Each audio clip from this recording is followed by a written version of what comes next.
ہے باغ سلمان فارسی رضی اللہ تعالیٰ عنہ، اور اس باغ میں جو ہے جو کھجوریں لگی تھیں نبی صلی اللہ علیہ وسلم نے اپنے ہاتھ سے لگائی تھی۔ حضرت سلمان فارسی کسی یہودی کے یہاں غلام تھے، اور نبی صلی اللہ علیہ وسلم نے کہا تھا کہ آپ اپنے مالک سے بات کرو اپنی آزادی کے لیے۔ تو انہوں نے اپنے مالک سے بات کی، انہوں نے کہا کہ آپ کو ایک شرط پہ آزاد کروں گا کہ مجھے 40 سونے کے ماشے چاہیے یا سکے والا علم، اور 300 کھجوریں مجھے لگا کے دو، اور جب تک وہ پھل نہ کریں گی تب تک میں آپ کو آزاد نہ کروں گا۔ تو یہ بہت بڑی شرط تھی، لازماً اس کا ہونے تک کا جو ہے بہت دور تک امکان نہ تھا، کیونکہ غلام کے پاس 40 سونے کے ماشے اور 300 کھجور، اور کھجور بھی 3 سے 4 سال 5 سال لگاتی ہے پھل دینے میں، تو ایک بہت بڑی شرط تھی۔ تو نبی صلی اللہ علیہ وسلم کو کوئی ایک سونے کا پتھر کہیں سے ملا، اس میں سے سونے کی قیمت ادا کر دی گئی، بلکہ اس میں سے کچھ بچ بھی گیا تھا۔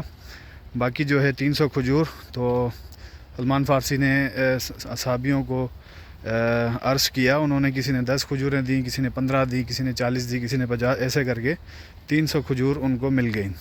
اس کے بعد جو ہے نبی صلی اللہ علیہ وسلم نے فرمایا کہ ان کھجوروں کو سلمان ہاتھ نہیں لگانا، ایک جگہ پہ رکھ دو۔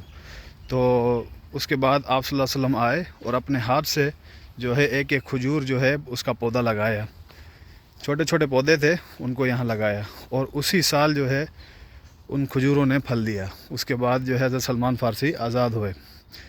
حضرت سلمان فارسی چونکہ وہ غلام تھے، نہ وہ جنگ بدر میں شرکت کر سکے تھے اور نہ ہی جنگ احد میں۔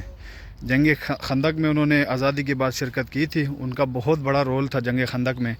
انہوں نے ہی آئیڈیا دیا تھا کہ خندق کھودنے کا، کیونکہ وہ فارس سے بلونگ کرتے تھے، اور انہوں نے بتایا کہ ہم وہاں پہ جو جنگوں میں ہیں وہ اس طرح سے خندق کھود کے جو ہے اپنے دشمن کو روکتے ہیں۔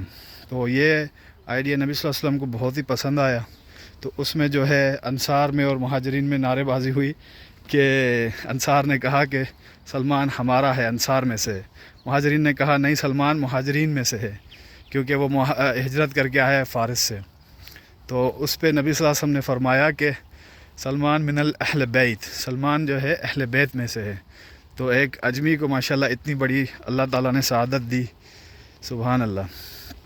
تو یہ وہ باغ ہے پورا، یہ وہ کھجوریں تو نہیں ہیں، کیونکہ کھجور کی جو زندگی ہوتی ہے 60 سے 70 سال، زیادہ سے زیادہ 80 سال تک ہوتی ہے، اس زمانے کی نہیں ہے۔ ہاں یہ ہو سکتا ہے اس نسل میں سے بالکل ہو، پر یہ جگہ وہی ہے، یہ باغ وہی ہے، کسی یہ سعودی کے پاس ہے یہ باغ۔ ماشاءاللہ یہ زیارت کریں ہم۔ ابھی سردیوں کا موسم ہے، یہاں پر پھل نہیں ہے کھجوروں میں، اور ان کو پانی جو ہے رفتہ رفتہ دیا جاتا ہے، پر گرمیوں میں جب سیزن ہوتا ہے ہم آتے ہیں یہاں پر تو بہت ہی پھل ہوتا ہے ماشاءاللہ یہاں پر کھجوروں کا۔ بہت ہی عمدہ کھجور ہے مدینے کی، ہر باغ کی۔ اب یہ کسی سعودی کے انڈر میں ہے، اس نے یہاں یہ آڑ لگائی ہوئی ہے، اس کے پیچھے بھی کسی کا باغ ہے، تو شاید یہ باغ بڑا باغ تھا، ابھی کسی سعودی نے آدھا باغ لیا ہے، آدھا کسی اور سعودی کے پاس ہے شاید، واللہ عالم۔ تو یہ اتنی خوبصورت زیارت ہم نے کی۔ السلام علیکم ورحمۃ اللہ وبرکاتہ۔